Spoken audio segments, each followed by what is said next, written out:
ఎన్పిఎస్ఆ యూపీఎస్ఆ 30th September లోపల తెలుసుకో. Government ఉత్తర్వులు ఇంతకుముందు June 30th అన్నారు, ఇప్పుడు ఎక్స్టెండ్ చేశారు 30th. మళ్ళీ ఎక్స్టెండ్ చేయలేదు. ఆన్లైన్లోనే తెలుసుకో, ఫిజికల్గా అయినా సబ్మిట్ చేయి. మొత్తం ఎంప్లాయీస్లో గందరగోళం, అయోమయం, ఈ కన్ఫ్యూషన్, డిసైడ్ చేయలేని పరిస్థితి. ఎన్పిఎస్ తీసుకోవాలా, యూపీఎస్లో ఆప్ట్ చేయాలా, ఇది పెద్ద సమస్య. ఎంప్లాయీస్ చాలా మంది రిక్వెస్ట్ చేశారు వీడియో చేయమని. సో వాళ్ళ రిక్వెస్ట్ మేరకు మళ్ళీ వాళ్ళకి తెలిసి ఉండొచ్చు, మీకు తెలిసిన పాయింట్సే ఉండొచ్చు, బట్ ఒక ఆర్డర్లో మీకు పెట్టడానికి ప్రయత్నం చేస్తాను. కానీ ఏదైనా ఫస్ట్ ఇంట్రడక్షన్లో ఒకటి, OPS is the best. Old pension scheme, that is the pension scheme. అది real pension. Pension is not charity. Pension is a deferred wage. పూర్తి జీతం ఇవ్వట్లేదు, దాంట్లో కొన్ని కోసి పక్కన పెట్టి మీకు రిటైర్ అయిన తర్వాత ఇస్తున్నారు. అది డిఫర్డ్ వేజ్, అది సుప్రీంకోర్టు చెప్పింది. కానీ ఆల్ ఆర్ ఈక్వల్ అన్నారు. మన ఆర్టికల్ 16 ప్రకారం ఆల్ ఆర్ ఈక్వల్ అన్నారు, కాన్స్టిట్యూషన్ ప్రకారం. ఇక్కడ all pensioners are not equal, 1, 2, 3, 4 divide చేస్తున్నారు. సో మళ్ళీ మనం కమ్ బ్యాక్ టు పాయింట్. 1/1/2004 తర్వాత నేషనల్ పెన్షన్ స్కీమ్ సిస్టమ్ అనేది ఎన్పిఎస్ అనేది వచ్చింది. బీజేపీ వాజ్పేయి గారు ప్రభుత్వం ఇంట్రడ్యూస్ చేశారు. దీంట్లో అంటే వీళ్ళందరికీ పెన్షన్ ఉండదు, ఇక మీరు 10% ఆఫ్ పేపర్స్ డిఏ ఎవరి మంత్ రికవర్ చేయాలి వీళ్ళ జీతం నుంచి అన్నారు. అదే రకంగా ప్రభుత్వం కూడా అంతే భాగం కంట్రిబ్యూట్ చేస్తామన్నారు. మరి చేస్తే ఏం చేస్తారు, ఈ అమౌంట్ అంతా స్టాక్ మార్కెట్లో పెడతాం, షేర్ మార్కెట్లో పెడతాం అన్నారు. అంటే వాళ్ళ డబ్బులు కావాలి, వాళ్ళ డబ్బులు కావాలంటే మన సేవింగ్స్ని పెడుతున్నారు. ఇది సో దాంట్లో 60% మాత్రం మీకు అవకాశం ఇస్తామన్నారు. మీరు ఎక్కడైనా పెట్టచ్చు, ఏ స్టాక్లో పెట్టాలంటే పెట్టచ్చు, లేకపోతే వదిలేస్తే డిఫాల్ట్ ఆప్షన్ ఉంటుంది. అదే 40% గవర్నమెంటే పెట్టుకుంటుంది, ఎక్కడ పెట్టాలంటే పెట్టుకుంటుంది. సో ఈ 60%లో మీరు కొంచెం డబ్బులు విడ్రాల్ కూడా చేయవచ్చు, 3 times విడ్రా చేయవచ్చు. ఇన్ని ఫెసిలిటీస్ అని ఇచ్చాం అనేది నేషనల్ పెన్షన్ స్కీమ్లో ఇచ్చారు. ఇప్పుడు మీరు ఇన్వెస్ట్ చేయవచ్చు, మీరు ఎక్కడైనా ఇన్వెస్ట్ చేయవచ్చు. అంటే నేను 10 o'clock నుంచి 1 o'clock వరకు కూర్చొని సిస్టంలో కూర్చొని ఏ స్టాక్ ఎక్కడ ఉంది, ఎక్కడ పడిపోయింది, ఏది ఎక్కింది అనలైజ్ చేస్తూ నేను స్టాక్లో డైలీ వేస్తూ ఉండాలి. మానిటర్ చేయాలంటే స్టాక్ మార్కెట్లో వేసేవాళ్ళు డైలీ 3 hours వాళ్ళు ఫుల్ బిజీ ఉంటారు సిస్టమ్ ముందు. సో నేను పని వదిలేసి చేస్తామా అంటే రిస్క్ తీసుకుంటామా? అంత రిస్క్ తీసుకున్నాం అనుకోండి, నేను బై మిస్టేక్ ఏదో వేసి మొబైల్లో అప్పుడప్పుడు చూసుకుంటూ నేను రిస్క్ తీసుకొని స్టాక్స్లో వేసాం, ఏమవుతుంది, ఈ ట్రంప్ ఉన్నాడు, ఇలాంటి వాళ్ళు వస్తారు, కొత్త విధానాలు తీసుకుని వస్తారు, టారిఫ్ అంటాడు, ఇంకేదో అంటాడు, ఇదో అంటాడు. అదేసరికి ఆయన తుమ్మితే లేదంటే దగ్గితే ఇక్కడ స్టాక్స్ పడిపోతాయి. ఈ స్టాకులు పడిపోతే మన సేవింగ్స్, లైఫ్ టైం సేవింగ్స్ అన్నీ పడిపోయినట్టు. అంటే మన ఎంప్లాయీస్ లైఫ్ సేవింగ్స్ ఎవరికి తాకట్టు పెట్టారంటే షేర్ మార్కెట్కి, కార్పొరేట్స్కి, బిజినెస్కి తాకట్టు పెట్టారు. అంటే వాళ్ళ గేమ్లో ఎంప్లాయీస్ పావురాలు, బకరాలు. ఈ రకంగా ఈ నేషనల్ ఎన్పిఎస్ అనేది వచ్చింది. తర్వాత మీరు చాలా అజిటేషన్స్ చేశారు, చాలామంది స్పాంటేనియస్గా కూడా తిరుగుబాటు చేశారు. ఓ అసహనం అని వచ్చింది యూత్లో, ఎంప్లాయీస్లో, సెంట్రల్ గవర్నమెంట్ ఎంప్లాయీస్లో ఆగ్రహం వచ్చారు, వెలిబొచ్చారు. ఇవన్నీ అయిన తర్వాత ప్రభుత్వం స్పందించి ఇదో మీకు యూపీఎస్ యూనిఫైడ్ పెన్షన్ సిస్టమ్ తీసుకొస్తాం అని తీసుకొచ్చారు. ఇది ఎట్లా ప్రకటించారు? మీ అంత ట్రేడ్ యూనియన్స్తో మాట్లాడారా? లేదు, మాట్లాడారు. మోడీ గారు జేసీఎం నాయకుల్ని పిలిచి ఇదిగో యూపీఎస్ అని ప్రవేశపెట్టారు. డిసైడ్ చేసి ఇచ్చేసారు, ఇదిగో మీరు యూ టేక్ దిస్ అనేది. అంటే వాళ్ళు మీటింగ్లో పిలిస్తే ఏమవుతుంది, నార్మల్గా యజమాన్యం ప్రవేశపెట్టాలి, ఇవ్వాలి, ట్రేడ్ యూనియన్స్ కూడా ఇవ్వాలి, చర్చ జరగాలి, ఆ నెగోషియేషన్లో ఒకటి రావాలి. అలా ఏం జరగలేదు, యూనిలాటరల్ ఇచ్చేయండి వచ్చేయండి అంతే. ఎంప్లాయీస్లో చాలా ఆశలు పెట్టుకున్నారు, ఏదో వస్తుంది యూపీఎస్ ఈ మీటింగ్లో చాలా వస్తుంది అనేది. కానీ దేవర్ పుట్ టు ఏ షాక్. అంటే అయినా యూనిఫైడ్ పెన్షన్ స్కీమ్ నాకు అష్యూర్డ్ పేఅవుట్ అనేది కొత్త పేరు పెట్టారు కదా, అష్యూర్డ్ పేఅవుట్ అంటే పెన్షన్ అని పేరు పెట్టలేదు, పేఅవుట్ అన్నారు. సో అష్యూర్డ్ పేఅవుట్ వస్తుంది 50%. సో ఇదేదో బాగుంటుంది అనేది కొంత ఎంప్లాయీస్లో ఆశ వచ్చింది. ఆ 50% ఏంటి, 50% of last 12 months pay average. అంటే లాస్ట్ పే కాదు, ఓపీఎస్ వాళ్ళకందరూ లాస్ట్ పేలో 50% వస్తుంది. కానీ యూపీఎస్లో వాళ్ళకి లాస్ట్ 12 months తీసుకుంటారు. అంటే 1 month ఇంక్రిమెంట్ అని వచ్చి ఉంటుంది. సో లాస్ట్ పే కొంచెం తగ్గుతుంది, యావరేజ్ తీసుకుంటే కొంచెం తగ్గుతుంది, ఫుల్ పే ఉండదు. ఇక్కడ ఒక కోత విధించారు, ఇక్కడ ఒక చిన్న కోత ఇక్కడ కూడా ఇంటెలిజెంట్గా వేశారనమాట. అదే రకంగా మినిమం 25 years అన్నారు సర్వీస్ ఉండాలి అన్నారు, qualifying service for getting this full pay out of. అంటే మీరు 25 years లేకపోతే మీరు ప్రపోర్షనేట్ పే అవుట్ వస్తుంది అన్నారు. అంటే ఇప్పుడు ఎస్సీ, బీసీ, ఎస్టీ కోటాలో అపాయింట్ అయ్యారు, వాళ్ళకి రిలాక్సేషన్ ఉంది, ఏజ్ రిలాక్సేషన్ రిక్రూట్మెంట్లో 38, 40. సో 25 years ఉండదు వాళ్ళకి. కంపాషనేట్ అపాయింట్మెంట్లో అపాయింట్ అవుతారు లేట్గా. పాపం ఎవరో చనిపోతే స్పౌస్ అపాయింట్ అవుతారు, వాళ్ళకి 25 years ఉండదు. సో 25 years లేకపోతే నీకు ఫుల్ పే అవుట్ రాదు. అంటే వాళ్ళు అపాయింట్ అవుతారు కానీ ఫుల్ పే అవుట్ రాదు. సో ఇది ఒక పాయింట్. తర్వాత ఇంకోటి సూపర్ యాన్యుయేషన్ డేట్ నుంచే ఇస్తాము అని అన్నారు. అంటే నాకు 25 years ఉంది, నేను ఇప్పుడు విఆర్ అప్లై చేస్తాను, నా హెల్త్ బాగాలేదు, I'm medically decategorised, I want to take VR అంటే లేదు, విఆర్ తీసుకున్నా నువ్వు 25 years ఎప్పుడవుతుంది, మీ సూపర్ యాన్యుయేషన్ ఎప్పుడు, ఇంకా 5 years కదా, 5 years వరకు ఆగాలి, తర్వాతనే ఇస్తాం. అంటే నాకు కష్టాల్లో ఉంది, నేను బయటపడదామంటే నాకు కూడా ఇవ్వరు అంటున్నారు. ఎంత దారుణం అండి. కంపల్సరీ రిటైర్మెంట్ ఇస్తాడు సమ్ పనిష్మెంట్లో, అప్పుడు ఆయనకైనా ఇవ్వాలి కదా, కంపల్సరీ నువ్వే కదా ఇచ్చావు కంపల్సరీ రిటైర్మెంట్, మరి ఆయనకి ఇచ్చేయచ్చు కదా. ఆ రోజు నుంచే లేదు, ఆయన కూడా సూపర్ యాన్యుయేషన్ డేట్ వరకు వెయిట్ చేయాలి. అంత దారుణం అండి ఇది.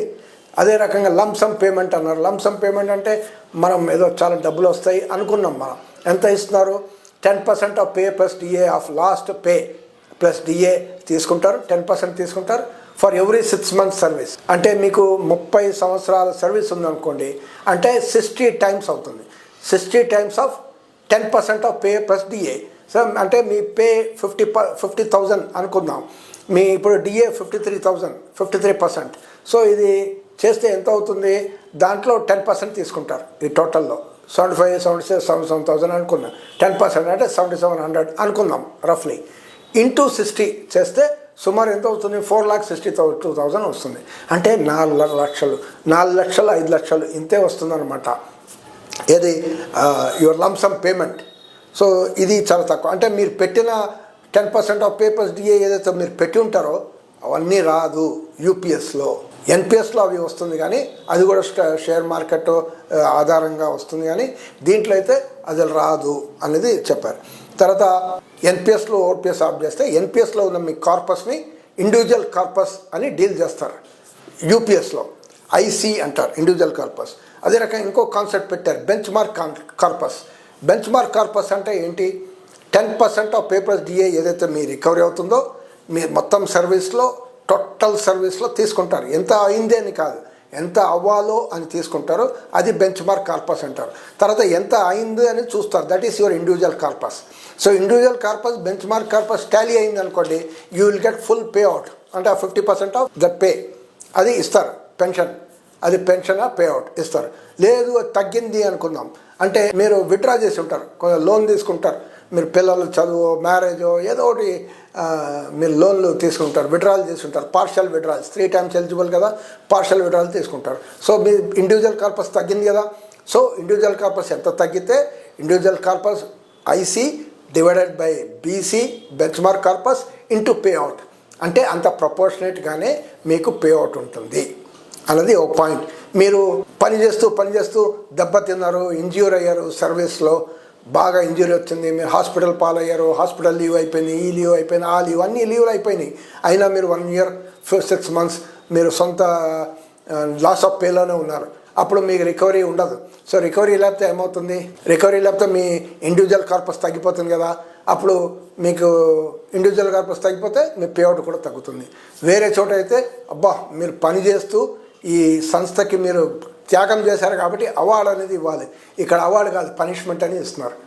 అంటే నేను పని చేస్తూ దెబ్బ తిడితే కూడా ఐఎమ్ ఎట్ ఎ లాస్, ఒక సమస్య. అది లేదండి నా ఎట్టి పరిస్థితుల్లో ఫుల్ పేఅవుట్ కావాలి అంటే అది కూడా ఆప్షన్ ఇచ్చారు. ఏం చేయాలి మీరు, సపోజ్ ఓ 10-20 లక్షలు తగ్గింది అనుకోండి మీ కార్పస్లో, ఇండివిజువల్ కార్పస్లో 20 లక్షలు తగ్గింది. సో మీరు ఎక్కడైనా అప్పు చేసి ఆ 20 లక్షలు ఫిలప్ చేయండి, నేను మీకు ఫుల్ పేఅవుట్ ఇస్తాము అంటున్నారు ఈ యూనిఫైడ్ పెన్షన్ స్కీమ్లో. అంటే రీకూప్ చేసే అవకాశం ఇస్తున్నాం అని అంటున్నారు. సో అది అంత పైసలు ఎవరైనా రీకూప్ చేయగలుగుతారా? ఎక్కడ లోన్ తీసుకుంటారు? మీరే ముందే విడ్రాయల్స్ అవన్నీ చేశారు దీని నుంచి, ఇంకెక్కడ లోన్ తీసుకుంటారు? అంటే బ్యాంకులో లోన్ తీసుకొని దీంట్లో కట్టి మరి యూనిఫైడ్ పెన్షన్ స్కీమ్ కడతారా?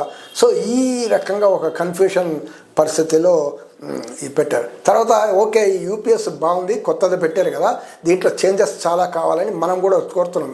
ఇది రాంగ్ కదా, కొన్ని కరెక్షన్ చేస్తే రియల్ సెక్యూరిటీ రావాలి కదా మేము డిసైడ్ చేయడానికి. అంటే no claim, no policy change, no financial benefit change, no parity with juniors, ఏది ఆడటానికి వీళ్ళది, not negotiable. This UPS is a finance pension model, fund based payout model. కాబట్టి దీంట్లో మీరు ఏం మాట్లాడటానికి వీలు లేదు అని చెప్పారు. అంటే ఇప్పుడు రేపు ఎయిత్ పే కమిషన్ వచ్చింది అనుకుందాం, ఇప్పటివరకు అపాయింట్ కాలేదు, ఎప్పుడు అపాయింట్ అవుతుందో తెలియదు, అసలు వస్తుందో లేదా తెలియదు, వచ్చింది అనుకుందాం. ఎయిత్ పే కమిషన్లో నాయకులు మీరందరూ మెమరాండం కూడా ఇస్తారు, యూపీఎస్లో ఇవన్నీ ఫ్లాస్ ఉన్నాయి, ఇది కరెక్ట్ చేయండి అని ఇస్తారు. లేదు, నథింగ్ క్యాన్ బి డన్ అనేది యూపీఎస్లో ఆల్రెడీ చెప్పారు. మరి ఇంత ఉన్నప్పుడు ఎంప్లాయీస్లో ఇన్ని ప్రాబ్లమ్స్ ఉన్నప్పుడు ఎంప్లాయీస్లో ఎడ్యుకేట్ చేయాలి కదా, డిఓపిటి హెల్ప్ లైన్ ఏదో పెట్టాలి కదా అందరికీ. నా సొంతంగా నాకు ఎంత వస్తుంది, నా ఈ సమస్యలు ఉన్నా, నా 5 years సర్వీస్ ఉంది, ఇంకా 10 years ఉంది, నేను ఇప్పుడే అపాయింట్ అయ్యాను, నేను ఏం తీసుకోవాలి, నా డౌట్స్ ఉన్నాయి, ఎట్లా క్లియర్ చేయాలి, ఏదో హెల్ప్ లైన్ పెట్టి సాల్వ్ చేయాలి కదా. లేదు, పిఎఫ్ఆర్డే వాళ్ళు ఏమైనా చేశారా, ఎక్కడెక్కడ ఏదో ఆఫీస్లో సెమినార్ పెట్టి ఎడ్యుకేట్ చేయడానికి ప్రయత్నం చేశారు. కొంతమంది ఆఫీస్ వర్క్ ఫీల్డ్లో ఉన్న వాళ్ళకి ఎట్లా అవకాశం ఉంది రావడానికి, సో ఫీల్డ్లో ఉన్న వాళ్ళు లేరు, so they are not knowing what to do. గందరగోళ పరిస్థితి. ఇప్పుడు మీరు డెడ్ లైన్ అన్నారు, September 30th లోపల ఆన్లైన్ చేద్దామంటే, ఓపీఎస్లో చేద్దామంటే ఏమవుతుంది, యూపీఎస్లో ఓటీపీ ఏమో రావట్లేదని చాలామంది కంప్లైంట్స్ ఎంప్లాయీస్ చెప్పారు నాకు ఫోన్లో. ఓటీపీలు రావట్లేదు, ఓటీపీలు రాకపోతే మెయిల్లో రావట్లేదు, దీంట్లో రావట్లేదు, అది 2-3 సార్లు ట్రై చేస్తే కూడా రావట్లేదు. అంటే నేను ఇప్పుడు ఏమన్నారు, మళ్ళీ 1 week బ్యాక్ ఫిజికల్గా ఇవ్వండి, మీకు ఇది రాకపోతే ఫిజికల్గా ఇవ్వండి. అంటే ఫిజికల్గా ఫీల్డ్ నుంచి ఎట్లా వస్తారండి పర్సనల్ బ్యాంక్స్లో వచ్చి ఇవ్వడానికి? అంటే అన్నీ బంద్ చేసుకోవాలా, రైల్వేస్ అని బంద్ అయిపోవాలి, డిఫెన్స్ ఎస్టాబ్లిష్మెంట్ బంద్ అయిపోవాలి, పోస్ట్ ఆఫీసులన్నీ మూసేసి వాళ్ళు ఎక్కడో వాళ్ళ హెడ్ క్వార్టర్స్ ఎక్కడుందో హైదరాబాద్, ఎక్కడో ఢిల్లీయో, బీహారో, పాట్నాలో, విశాఖపట్నం అక్కడ వచ్చి ఇవాళ వాళ్ళు అవుతుందా పాసిబులా? ఇవన్నీ చాలా గందరగోళ పరిస్థితి. ప్రభుత్వం దీన్ని వెంటనే స్పందించాలి. ఇలాంటి ఎంప్లాయీస్కి ఒక మంచి డిసిషన్ తీసుకునేటట్టు చేయాలి. ఒక్కటే ఒక మార్పు ఏమొచ్చిందంటే 1 month బ్యాక్ మీరు ఇంతకుముందు ఎన్పిఎస్ నుంచి యూపీఎస్ వెళ్తే no option to come back అన్నారు. ఇప్పుడు ఏమన్నారంటే 1 year before retirement you can come back అని అన్నారు. అంటే మీరు యూపీఎస్కి ఆప్ట్ చేశారు ఇప్పుడు 30th లోపల. Then during the time of retirement 1 year 2 years before retirement మీకు అనిపించింది, అరే లేదు ఈ పేఅవుట్ నాకు తక్కువ, నేను ఎన్నాళ్ళు బతుకుతానో తెలియదు, ఎన్పిఎస్ఏ బాగుంటుంది, డబ్బులు ఎక్కువ వస్తుంది, సో నా కార్పస్లో ఎక్కువ ఉంది, సో అది తీసుకుంటాను అని మీరు డిసైడ్ అనుకోండి, యూ కెన్ రీఆప్ట్ ఫర్ ఎన్పిఎస్ అనేది ఓ ప్రొవిజన్, ఓ చిన్న ప్రొవిజన్ ఇప్పుడు 1 month బ్యాక్ వచ్చింది. సో దీన్ని కూడా వాడుకోవచ్చు అనేది ఒక పాయింట్. కానీ ఏది ఏమున్నా కానీ వీ వాంట్ ఓపీఎస్, ఎన్పిఎస్ని యూపీఎస్ని రద్దు చేయాలి, ఓపీఎస్ఏ అందరికీ ఉండాలి. Everybody should be given equal rights.